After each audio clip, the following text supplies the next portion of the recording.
Kāds Alfons ir kā mēdz teikt nelaimes putns. Viņam viss noiet greizi. Ja papagainis vai iemācāms runāt, atsaukties uz kādu komandu. Bet toties, mēs ir kādas komandas ir apgriezt pusi dzīvokļu, un kurš vienmēr ir pie viss laimīgs? Protams, ka Alfons. Turklāt šis uzvārds trīsvaini.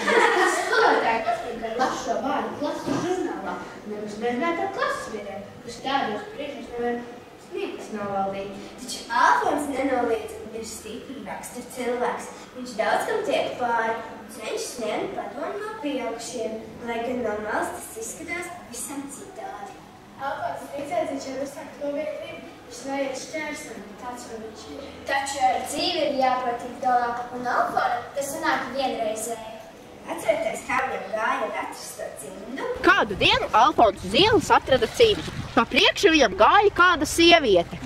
Vai jūs varbūt? Nedošu nekāpēc, neabagojies te. Ak, tu palēgi tāds.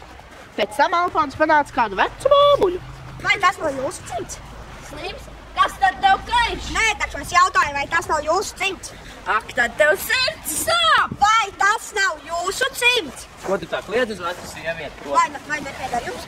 O, tu man pretī runāsi, ko? Pēc tam Alfons jautāja vēl daudziem citiem cilvēkiem. Viņš ņēma un slaidā lokā izspēra cimdu uz ielas vidu. Ak, tu braskalis! Aizej un atnes! Viņam bija jāpaceļ cimds no ielas vidus un jāatnes sievietei. Viņa par to viņam nolasīja veselu lekciju. Ja tu būtu...